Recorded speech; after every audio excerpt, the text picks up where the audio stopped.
Hi everyone, welcome to the A-Level Options Evening presentation. My name's Ms Rondell and I'll be taking you through what we offer on our A-Level course.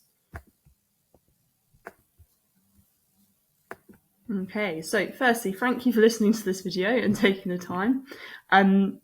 So really welcome to art. As you can see, we've included this quote here. So the arts teach students that problems can have more than one solution and that questions can have more than one answer. So really why we've included that is that by A-level, it's the student's personalised journey, and that's what we want to encourage, the sense of investigation. You can see on the left-hand side, there's an example of one of our Year 13 studio spaces, and you can see it's full of different experiments, materials, processes. You get a real sense of investigation here. Okay, I'm going to include this quick video. So it's by the Tate Modern, and they've done a video on why you should study art.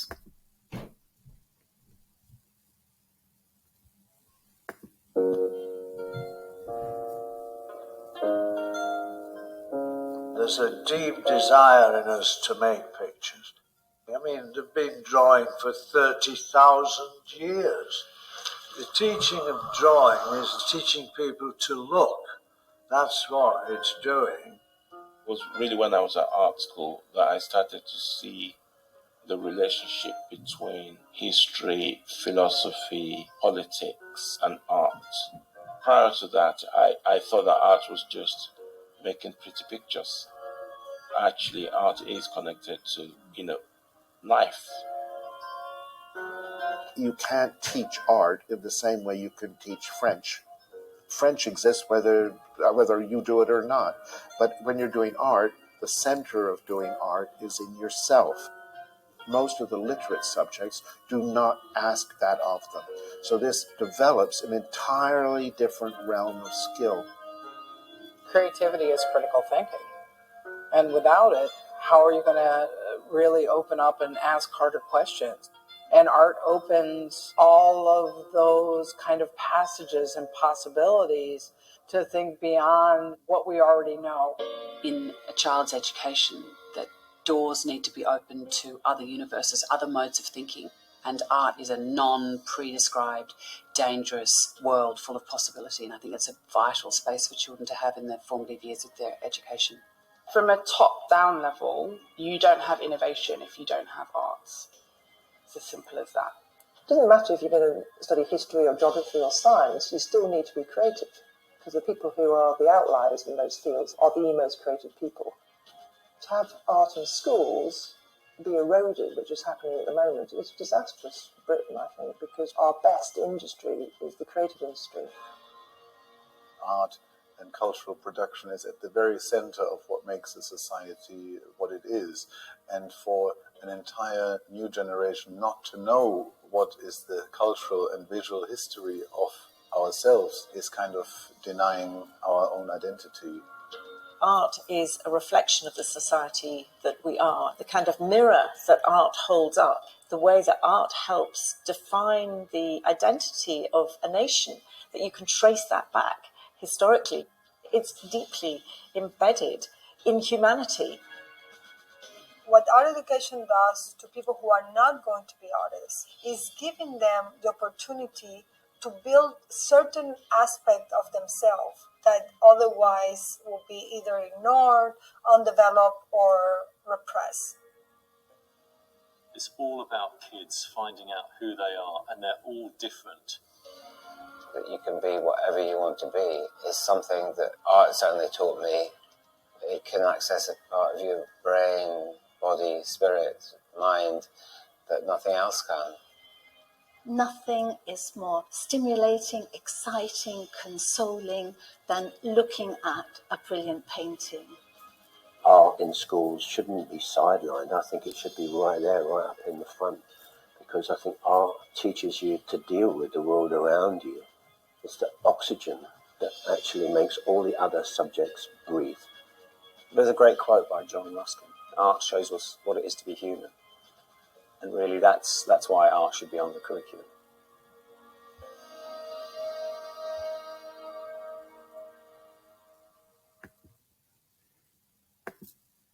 Brilliant. So hopefully that could say a lot more than I could about why you should study art. And I think it's really important to note as well, whether you're wanting to go on to art college or go on to something else at university, art can really enable you with really vital skills that you could transfer into any sort of career or degree if you go on to university. So one of the really important things about art education is thinking about sort of cognitive thinking. I've included lots of different elements here, as you can see on the slide. So thinking analytically, your interpretation, perception, being able to visualize, make decisions, judgments, articulate yourself, problem solving, making connections. So these are all really important skills that are kind of transferable into any situation. As I've said before, the art A-level is very independent. There's not really a right or wrong. It's all about personal journey and personal development. I've included a slide here from Bloom's taxonomy, which is basically theory that underlines education generally. And what we can see here is that at the bottom of this pyramid, these are sort of more basic skills that would be required in any sort of educational context. So things like remembering, understanding. And as you go up the triangle, you see at the top is your more sort of difficult skills to sort of develop. So evaluate, create. So you can see that all these words here end up with create. That's at the top. It's the most difficult thing to do. And really, art has all of these aspects. And I've added this here. Don't let anyone tell you art is an easy option. To actually create something new and put it out in the world is one of the most difficult things you could do. Okay. So I wanted to include a quote from a formal A-level art student. So basically, she said, "I'm an artist because art is difficult. It changes and complicates me. For me, art is a moving target, engaging, intellectual, and necessary." So I just wanted to include that to get you to really think about kind of what we offer here. And there's a nice photo on the right of our art department. So how the A-level course is structured, really it's split into two modules. There's a coursework element, and then there's your set task, which is like your exam. Okay, so the coursework includes units. This will be across year 12 and year 13. So it will take you roughly up until Christmas of year 13. You'll develop a portfolio of practical work. So very similar to year 11 of the GCSE course, but obviously a lot more extended. And in addition to your portfolio, you'll also submit a 2,000 to 3,000 word essay, which we call the related study in art. And this will link to your chosen theme. The externally set task is like an exam. So you'll have 10 weeks where you'll produce an assignment. So that's normally sort of a sketchbook and preparatory work. And then it finishes off with a 15-hour exam where you'll produce a final outcome. So very similar to GCSE, you'll be in the art rooms for this, but rather than 2 days, it would be over 3 days. In terms of timetable, this is important to note. You'll have 5 lessons per week of art. And obviously you'll have study lessons where you can come down to the art rooms and work in your studio space. Okay, so how the A-level course is assessed. As I said before, it's really split into 2 components. So your coursework, which includes your essay, is 60%, and then your set task, which is like your exam unit, is 40% of your final grades. Very similar to GCSE, both modules are assessed in the same way. So looking at your practical ability, your research skills, your investigation, and your refinement. So we know these, and I'll explain these in more depth in a moment, but as AO1, AO2, AO3, AO4. Okay. So your portfolio is created over the 2 years and will be marked at the end of May in year 13. And then we invite a moderator over to kind of check your work, check our marking. Okay, so looking at assessment objectives more closely. So assessment objective 1 is develop. So these would include things like collecting, researching, analysing, understanding. You might know this more generally as kind of like your artist research. So looking at artists relevant to your investigation, making sure that you respond to them. So often we suggest collecting your own photos and then producing a practical response. It does also include written research. So really AO1's looking at the sort of artists and wider environment we're in. AO2 is explore. So this would be experimenting, selecting, refining, and investigating. So we know this really in class as sort of material experimentation and development. So you're refining your ideas through experimenting different materials, processes. This could include sort of workshops we do in art classes, plus your own investigations and development further on. AO3, which is known as recording. I've put here observing, connecting, reflecting, explaining. So what we're looking at here is your observations and insights. This could be written, but we're also looking at sort of how you're using materials. So, you know, the quality of your photographs, your drawings, your paintings, your sculpture. So you've got to almost think about AO3 as sort of your technical skill, your technical ability. And then finally, AO4 is present. So what we mean by this is you're showing critical understanding, you're conveying your ideas, making a personalised response and being informed. So AO4 is really the final outcome, your final pieces. What are you producing from all your research? Where's it led to?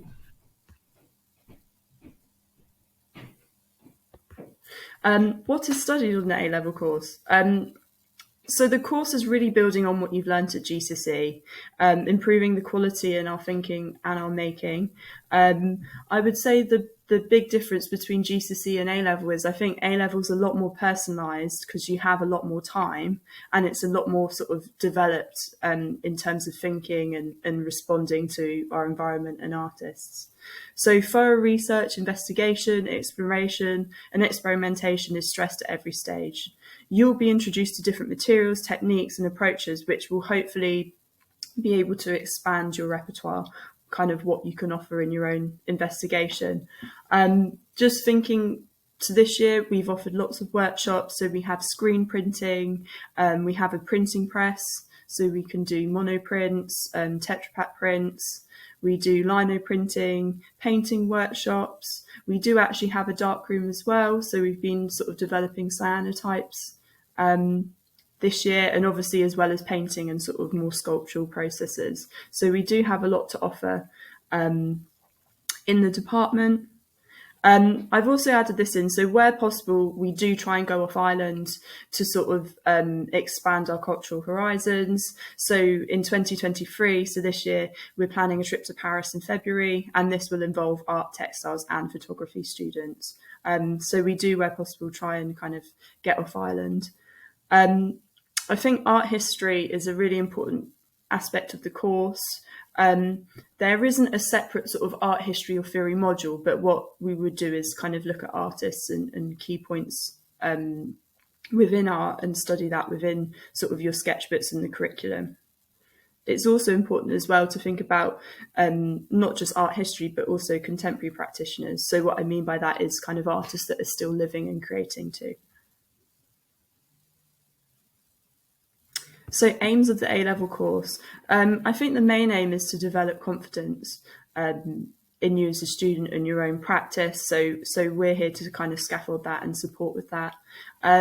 Allowing you to be ambitious and produce exciting artwork that reflects the students' interests. Okay, so what we'll find on the A-level course is that each student is doing something different depending on what their interest is and where their strengths lie. And then it's our job as the teachers to kind of support and offer one-to-one tutorials. We do critiques and things to enable them to flourish. Art has links with lots of subjects. So you could be looking at also sort of design, history, science, technology, languages, music, drama, philosophy, psychology, politics as well. I'm sure there are many more. if you have a particular, career in mind, like for example architecture, you're probably going to be looking at something like art, DT, maths, or maths, physics, art. But if you have a career in mind and you're not sure, do speak to me, and I can kind of help you with that if you're interested in art.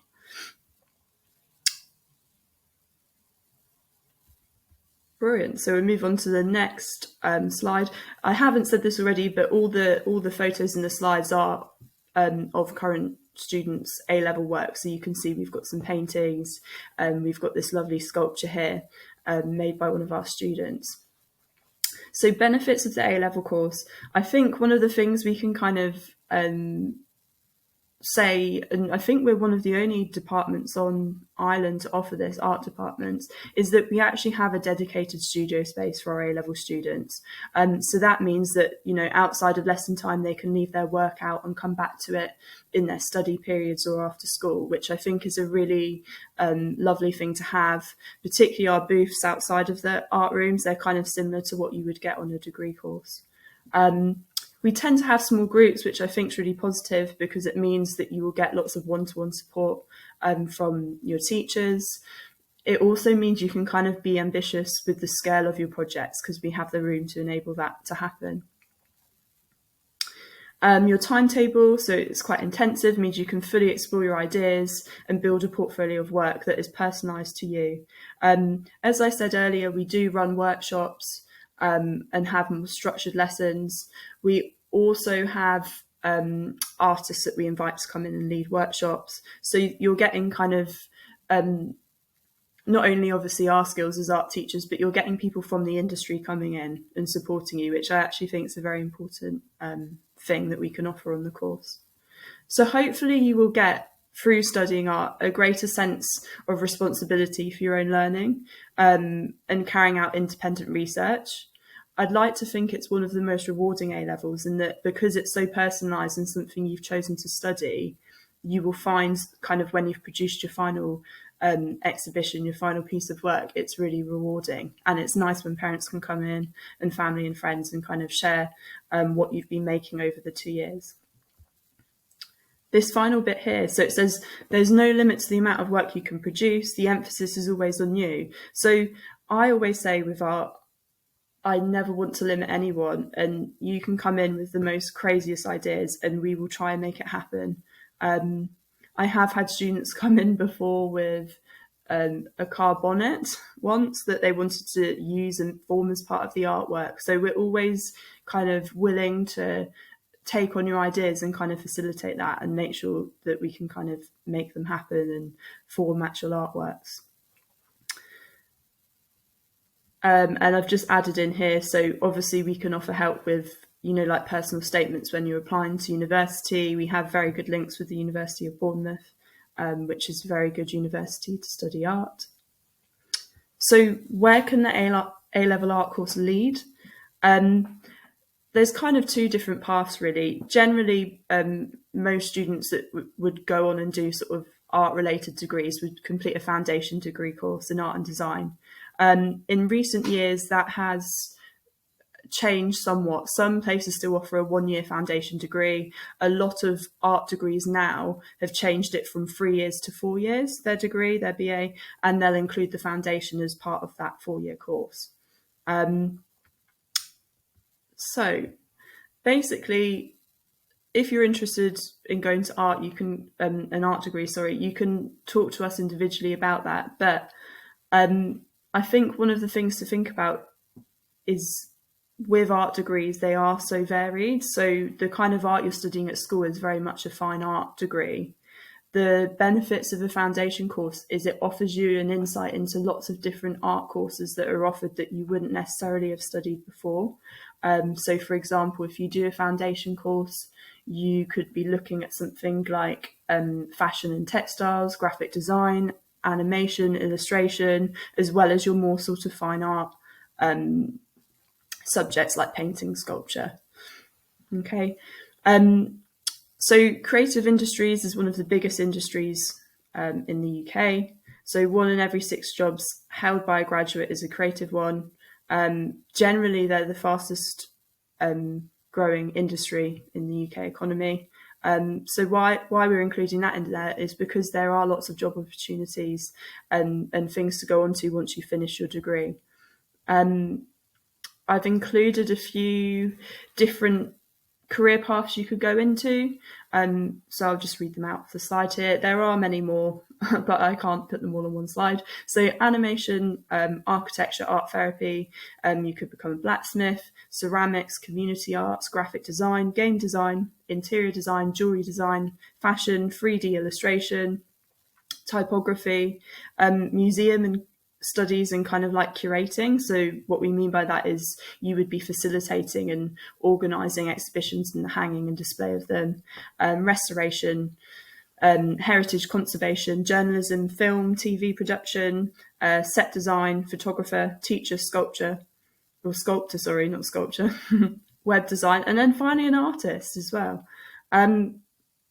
So the skills on the A-level course you will gain are things like resilience, observational awareness, problem solving, articulation, and these are all transferable into any career path you wish to go into. And I've included a few here. So these are from past students, so who have studied A-level art but gone on to do sort of other careers. So things like dentistry, finance, accountancy, teaching, medicine, law, marine biology, archaeology, engineering, and psychology. I think we roughly had, I think it might be in a slide later on, but around 50% of our students that have studied A-level art will go into art courses, and then 50% will go into other career paths. So this slide's really important. I love this image. So this is all schools should be art schools.